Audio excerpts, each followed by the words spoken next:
तुमसे तो एक छोटा सा भी काम नहीं होता, तू क्या बुलाता है, क्या क्या मैं तेरे दरबार में बैठूं।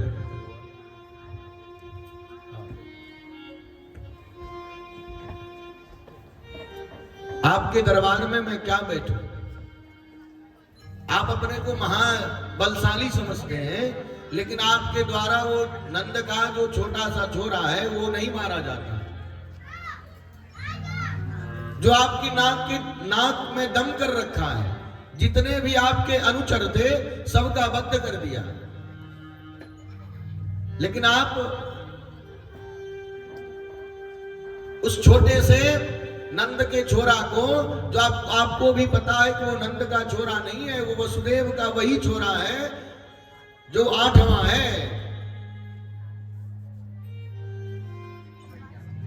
कंस नारद जी से पूछते वो है कैसा। बोले वो काला काला है, मुरली वाला है।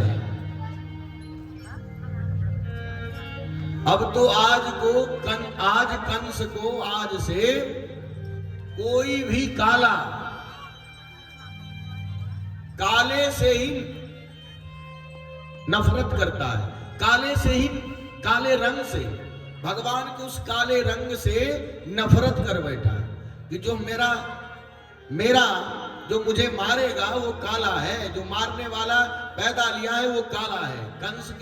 कंस जहां दरबार में जितने सिपाही थे सबका ड्रेस था काला, सबके ड्रेस को बदलवाया। आज से मेरे दरबार में कोई काला नहीं पहनेगा।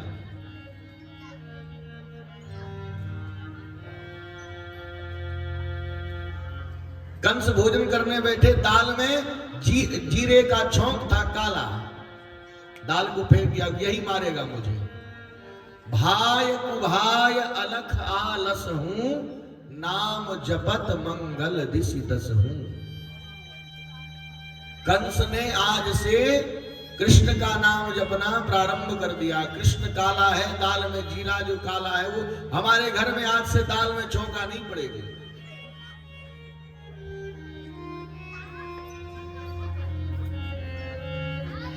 जिस रूम में कंस विश्राम करता है उस कमरे में काले रंग का पर्दा लगा है। ये काले पर्दे को निकलवाओ। मेरा जो मुझे मारने वाला 8वां है वो काला है, वो कृष्ण है, कृष्ण रंग का है। अच्छा, कृष्ण इस तरह से नहीं कहता, कृष्ण रंग का है। कृष्ण रंग अर्थात काला रंग है, उसका रंग काला है, क्योंकि रंग उनको पता चल गया। अच्छा, रंग पता चलने से भी रंग को जानकर, रंग के नाम को जानकर रंग ही बोल रहा है, वो कृष्ण रंग भगवान को भज नहीं रहा है। जैसे मरा से वाल्मीकि तर गए,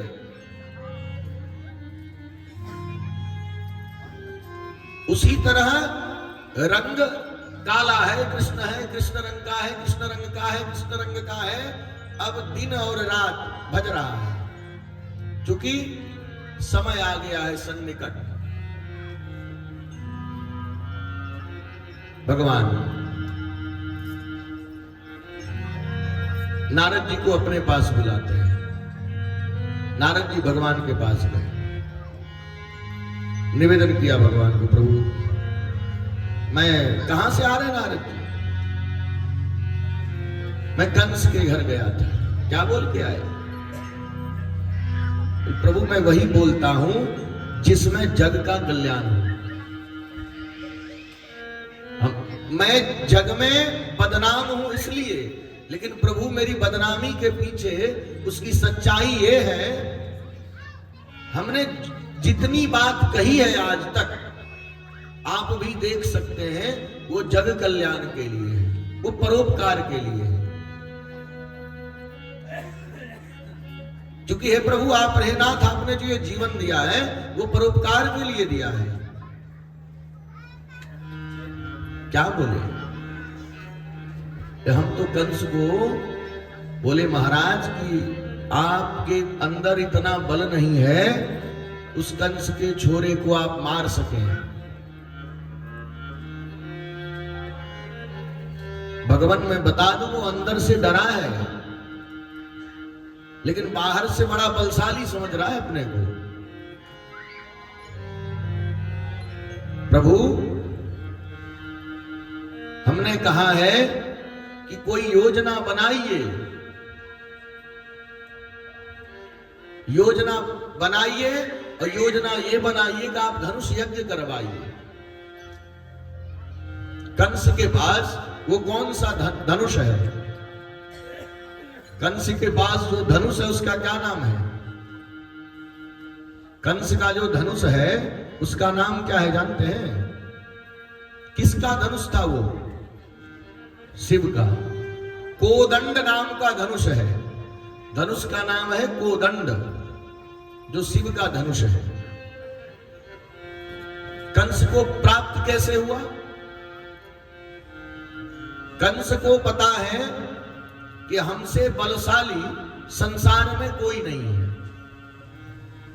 नारद जी की कृपा हुई। नारद जी ने कहा, महाराज अपने से कोई मेडल हाथ में लेकर आ जाए तो क्या, अपना बाजार में जाकर और मेडल खरीद कर गले में पहन ले कि मुझे स्वर्ण पदक से सम्मानित किया गया है। लेकिन ये तो जग को भी पता होना चाहिए कि आपको किस कार्य के लिए स्वर्ण पदक मिला है। आप अपने को बलशाली, आपको दुनिया तभी समझेगी जब एक महेंद्र पर्वत पर एक महावीर तपस्या कर रहा है। जो उसको परास्त करता है उसे वो सर्टिफिकेट देते हैं, उसे वो मेडल पहनाते हैं कि आप महापराक्रमी हैं। कंस तुरंत महेंद्र पर्वत पर गए। वहां कोई और नहीं, शिव के परम भक्त परशुराम जी महाराज हैं। परशुराम जी महाराज ने कंस पहुंचे तो गर्जना करते हुए पहुंचे, कौन वीर है इस पर्वत पर? एक बार परशुराम जी ने नेत्र खोल कर देखा, अरे तो कोई होगा। दूसरी बार फिर ललकारा। परशुराम जी आए और बाएं पैर को पकड़कर ऐसे घुमाकर फेंक दिए, नीचे गिरता है। वहीं से निवेदन करता है, प्रभु छोड़ दीजिए, लेकिन आप शिव की तपस्या में ही लग जाए, जग को नहीं बताइएगा कि मैं बलशाली नहीं हूं। बोले, कंस मैं तुम्हें एक धनुष दे देता हूं, तुम्हें संसार में कोई इस धनुष के तोड़े बगैर मार नहीं सकता, और जिस दिन ये धनुष टूट जाए उसके दूसरे दिन जो ये धनुष तोड़ेगा उसके दूसरे दिन तेरी मृत्यु होगी। तू सचेत हो जाना, मैं तुम्हारी सुरक्षा हेतु ये धनुष दे रहा हूं, लेकिन ये धनुष जिस दिन टूटेगी उसी दिन तेरी मृत्यु होगी, उसके दूसरे दिन।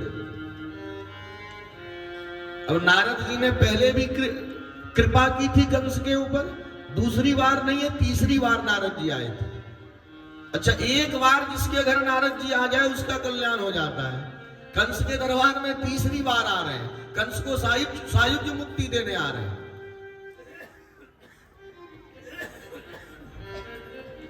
नारद जी भगवान से कहते हैं, प्रभु हमने कहा है परशुराम जी जो आपके ही अंश अवतार हैं, प्रभु परशुराम जी के द्वारा जो हमने धनुष उसे दिलवाई थी वही धनुष यज्ञ होना है।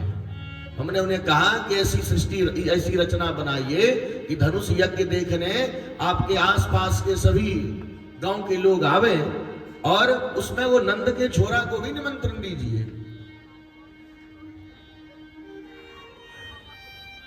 और ये कार्य सबसे सुंदर वही कर सकता है जो कृष्ण का चाचा है, नाम है अक्रूर। जिसके अंदर क्रूरता ना हो वही है अक्रूर।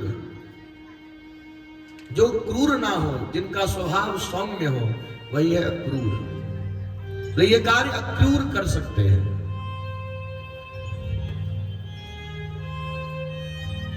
कंस को लगता है कि ये नारद जी कुछ उल्टी बात तो बता के नहीं गए, फिर एक दूत को भेजा। व्योमासुर, भगवान ने उसका भी उद्धार किया। जब व्योमासुर का उद्धार हो गया तब कंस को लगा अब तो धनुष यज्ञ, अब तो नारद जी की बात माननी ही पड़ेगी। अक्रूर जी को बुलाया। अक्रूर जी, आपको मैं आदेश करता हूं, मैं जो धनुष यज्ञ कर रहा हूं उसका निमंत्रण लेकर आप गोकुल को जाएं, वृंदावन आप जाइए। वहां जाकर निमंत्रण दीजिए नंदराय को और वसुदेव के दोनों छोरे को, कृष्ण और बलराम, बाकी जिसको जिसको गोपिकाओं को जिसको भी होगा मैं किसी और के माध्यम से निमंत्रण दे दूंगा, लेकिन आप उनके घर जाइए। बोले महाराज, आप अचानक आपकी मति शुद्ध कैसे हो गई? जिससे आज तक आप वैर करते थे, आप उसे निमंत्रण कैसे दे सकते हैं? बोले अक्रूर, मैं उसे निमंत्रण नहीं दे रहा हूं, मैं उसे बुला रहा हूं और अपने यज्ञ में उसे धोखे से मारूंगा। अक्रूर जी भगवान के चाचा हैं, वसुदेव जी के भाई हैं। मन में अक्रूर जी विचार करने लगे, अगर मैं कह दूं अभी कि नहीं जाऊंगा तो भी मारेगा, और जाऊंगा तो कम से कम भगवान से दर्शन होगा। क्योंकि मैं जानता हूं कि वसुदेव के घर कोई और पैदा नहीं लिए, वसुदेव के घर जिसने पैदा लिया है वो परमात्मा है। अक्रूर जी चले, रथ को तैयार किया। बीच रास्ते में ही अक्रूर जी को भगवान की याद करते करते समाधि लग गई। उनका जो घोड़ा टाप दे रहा था वो घोड़ा भी रुक गया। भगवान को याद करते करते पुनः अक्रूर की समाधि खुली। देखता है कि मेरा रथ नदी के किनारे पड़ा है। मेरे रथ में जो घोड़ा लगा है वो घोड़ा भी आज भगवान के समाधि में है।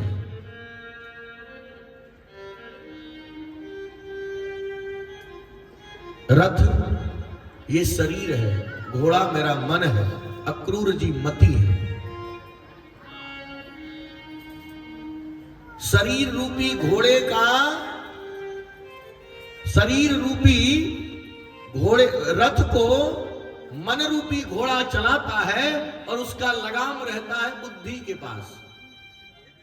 किसी भी कार्य को करने से पहले विवेक से, मन में जो वेग आए उसे नहीं करना चाहिए, विवेक से बुद्धि से सोचकर उसको करना चाहिए।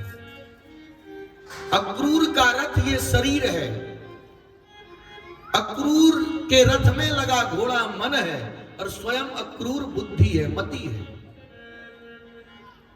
जो कैसी है तो निर्मल है, सौम्य है। निर्मल मन जन सो मोहि पावा। जब तक हम निर्मल नहीं होंगे मेरे ठाकुर मिलते नहीं है मुझे।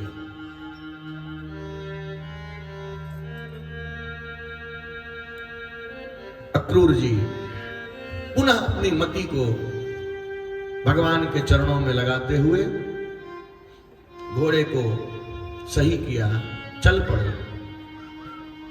शाम का समय है, भगवान ने पीताम्बरी पहनी है, बलराम जी नीलांबर धारण किए हैं, पीताम्बरी पहनी है, अंगोछा भगवान अपने शरीर पर रखते हैं, वैजयंती की माला है, भगवान का दिव्य स्वरूप है। वरहापीडम नटवर बपू कर्णयो कर्णिकारम बिभ्रदवासः कनक कपिसम वैजयन्तीं चमालां रन्ध्रानधेनुरधरशुधया पूरयङ्गोपवृन्दै वृन्दारण्यं स्वपदरमणं प्राग्विशदगीतकीर्ति। श्यामल शरीर है, वैजयंती की माला को धारण किए है, कौस्तुभ मणि है, शंख चक्र जैसे मानो शंख चक्र हाथ में लेकर भगवान गदा पद्म लेकर खड़े हो। अस्ताचलगामी सूर्य है, सूर्य की किरण भगवान पर, भगवान के उस मुखारविंद पर सूर्य की लालिमा भगवान के कांति को और दैदीप्यमान कर रही हो। गौ की धूली का जो रज है उससे भगवान के शरीर की कांति और बढ़ रही है, दो गुनी हो रही है। वृंदावन के रज में बालू का कण है और बालू के कण में अभ्रक रहता है। अभ्रक पर जब वो छवि सूर्य की किरणें पड़ती है वो कांति उसका बढ़ जाता है। भगवान दिव्य कांति के साथ अपने गौशाले पर, गौशाले के सन्निकट दोनों भाई खड़े हैं।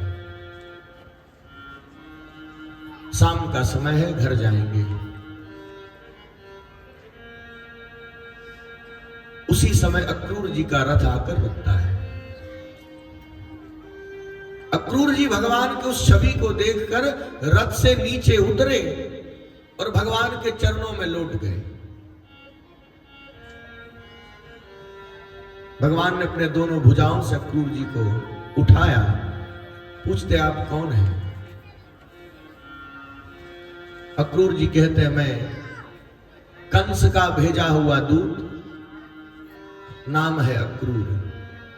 जैसे ही भगवान ने नाम सुना अक्रूर, तो कंस तो आज तक जितने भी दूत भेजते थे सभी क्रूर थे।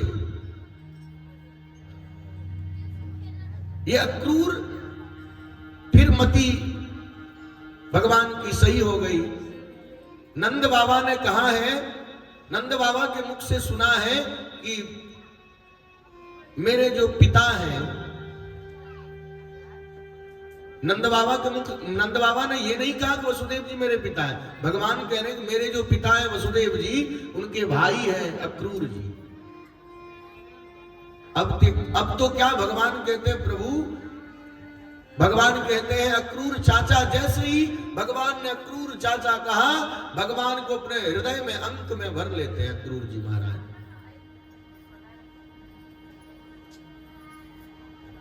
जो कर्णकूटिका चाचा शब्द सुनने के लिए तरस रही थी, हे प्रभु आप आज ने मुझे धन्य धन्य किया, मुझे कृत्य कृत्य कर दिया।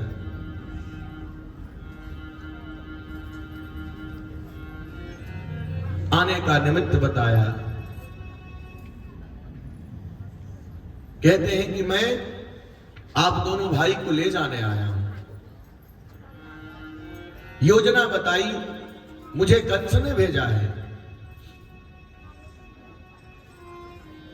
और कंस के भेजने का मकसद यह है उस धनुष यज्ञ में आप दोनों भाई की वो हत्या करेंगे।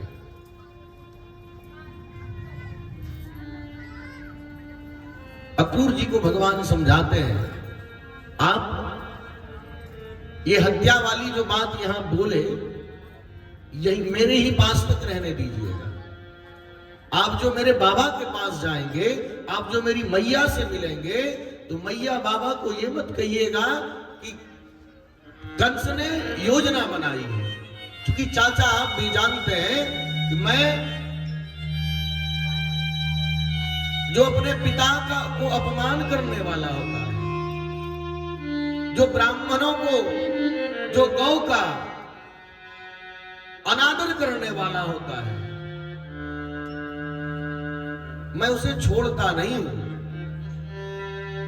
मैं जाऊंगा, मथुरा आपके साथ जाऊंगा, लेकिन ये शर्त है कि मथुरा जाने वाली बात आप मेरी मां यशोदा को, नंद बाबा को कहना, लेकिन ये बात मत कहना कि मैं मथुरा जो जाऊंगा और कंस की योजना के अनुसार मैं जाऊंगा।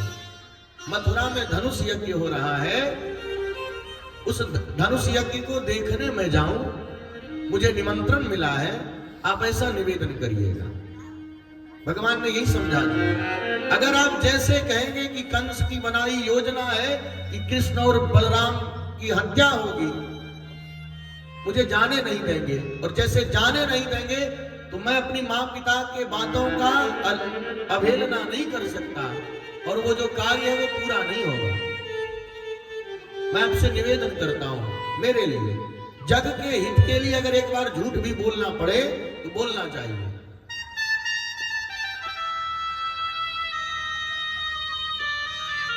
अक्रूर जी के रथ पे ही भगवान बैठे नंद महल के पास पहुंचे।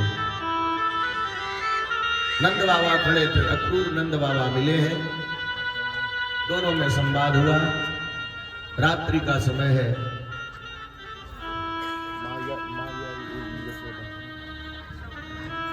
नंद बाबा अक्रूर जी मिले, कुशल क्षेम हुआ। जो औपचारिकता है, जैसे हमारे घर कोई अतिथि आते हैं उनका जो सत्कार करते हैं, जल दिया, नाश्ता कराई, रात्रि में भोजन प्रसादी चल रही थी। भोजन प्रसादी के समय नंद बाबा पूछते हैं अक्रूर जी से, आपने मेरे ऊपर बड़ी कृपा करी, आप आए, लेकिन मुझे तो लगता है कि आपके अंदर कुछ चल रहा है। अच्छा, जब मुझे कोई बात किसी को बताना होता है, बड़ी मेरे चेहरे पर एक उत्सुकता होती है, कब बोलूं, कैसे बोलूं, कहां बोलूं। कुछ गुप्त बात बतानी हो तो और ज्यादा उत्सुकता। अक्रूर जी आज उसी तरह उत्सुक है, कब बता दें, कैसे बता दें, कहां बता दें। भोजन का समय शांति का समय होता है, शांति से भोजन करना चाहिए। किसी को भोजन कराना हो, प्रेम से थाली रखकर उनसे बातें कर करके, ताकि वो एक दो रोटी अधिक खा ले। नंद जी बात कर रहे हैं, और कैसे हैं आपके घर वाले, और वहां सब लोग कैसे हैं, वहां की प्रजा कैसी है।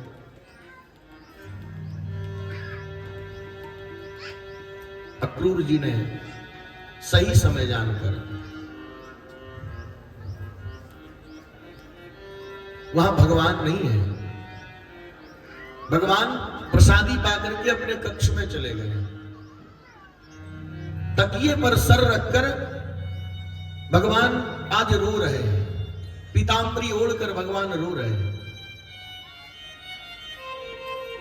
मैं जो आज जाऊंगा, फिर मुझे ये ब्रज का नवनीत माखन मुझे नहीं मिलेगा। मां यशोदा के हाथ से पिलोया हुआ ये माखन मुझे नहीं मिलेगा उस मथुरा में। भगवान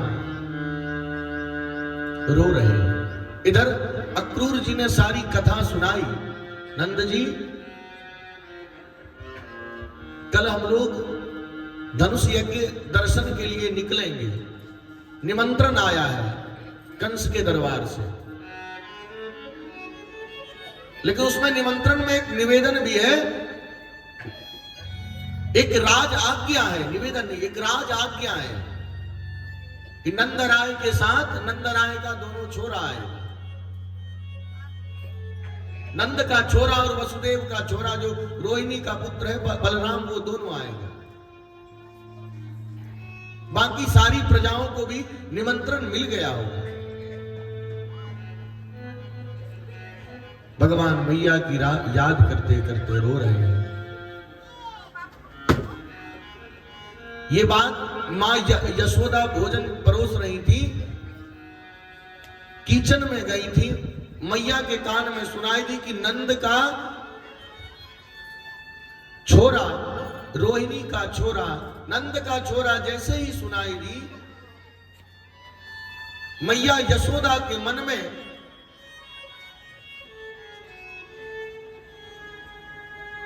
भगवान के प्रति ऐसा भाव आने लगा कि अब मुझे वो नहीं मिलेगा।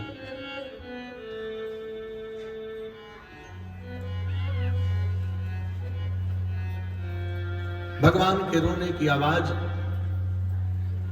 मैया के कानों तक पड़ती है। मैया भगवान के कक्ष में पहुंचे, पीतांबरी ओढ़कर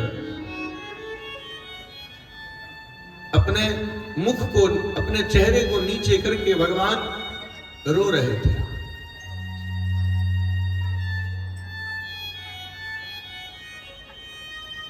मैया पीतांबरी को खींचकर भगवान से कहते हैं,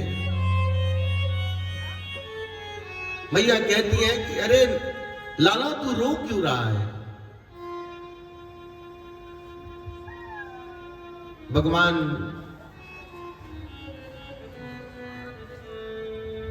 मैया से, मां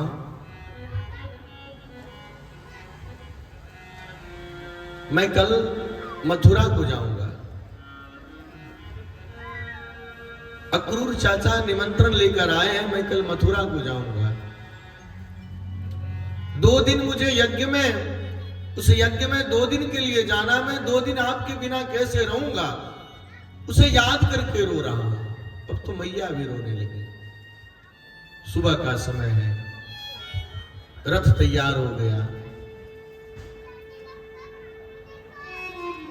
मां यशोदा दुखित नंद व्याकुल भय, मां यशोदा दुखित नंद व्याकुल भय, मां यशोदा दुखित नंद व्याकुल भय, मां यशोदा दुखित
सब लोग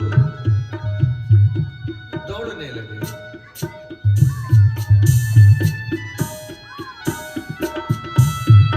आज जो जाएगा,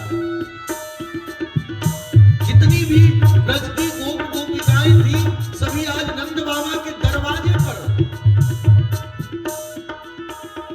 अपने प्राण प्रियतम को निहारने के लिए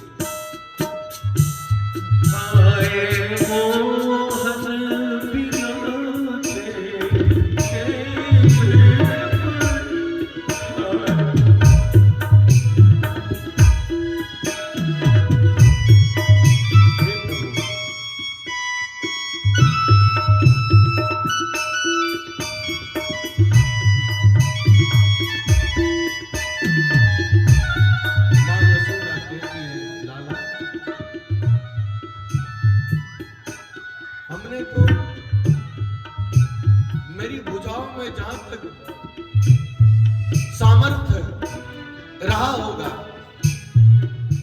तेरे नवनीत माखन में हमने कभी नहीं करी है लाला।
तू इस ब्रज का प्राण है,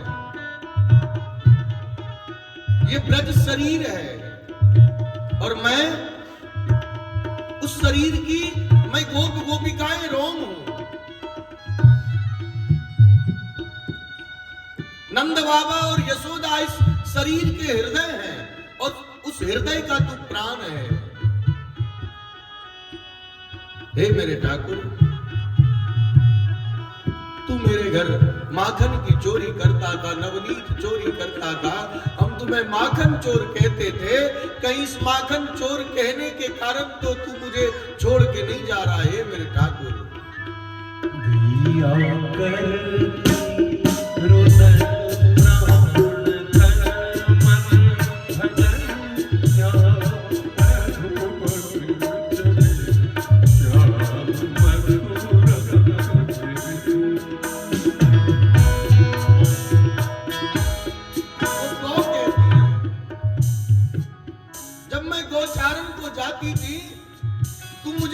लेकर जाता था, हे मेरे कृष्ण, हे मेरे प्राण प्रिय, हे मेरे प्राणनाथ, अगर कभी भी इस 11 वर्ष 56 दिन के अंदर अगर कभी भी, हे मेरे ठाकुर, मेरे पदचाप से अगर तेरे पैर पर मेरा पदचाप पड़ा होगा, हे मेरे ठाकुर, उस दर्द की वेदना से तू मुझे छोड़ कर जा रहा है। हे मेरे प्राण प्रिय, हे मेरे ठाकुर, मैं तुमसे निवेदन करती हूं, समस्त गैया 1 करोड़ गौ भगवान को, भगवान से निवेदन करती हूं।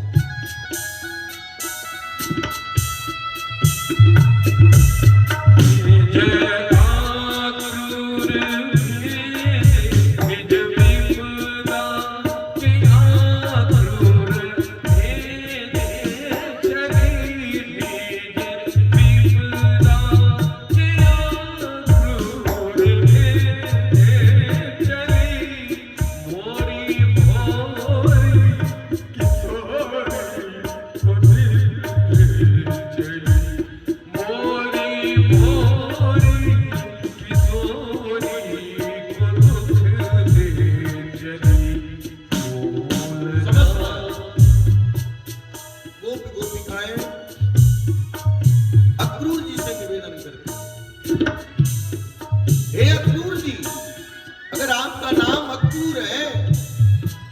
तो ऐसी फिर क्रूरता क्यों है? मेरे हृदय के उस प्राण को क्यों लेके जा रहे अक्रूर जी? मैं आपसे निवेदन करती हूँ,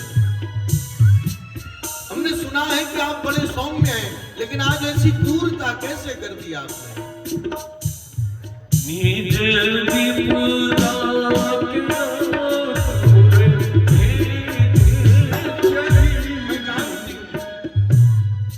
मैं जानती हूं कि तू भी कंस के आक्रमण से, कंस के कारण तू भी दुखित है। अपने काम को, अपने सुख को प्राप्ति के लिए तू इसे लेके जा रहा है अक्रूर। मां जगत जननी त्रिपुर सुंदरी भगवती राधा रानी भी खड़ी है। मोरी भोरी किशोरी को देली, मोरी भोरी किशोरी को दुख दे चली। फिर वो गोपिकाएं कहती हैं, हम तो जी लेंगे, लेकिन जिसके हृदय में कृष्ण नाम का प्राण बसता है, वो मेरी किशोरी, वो राधा रानी, वो मेरी प्रियतमा कैसे जिएगी? क्यों लगाई लगन प्राण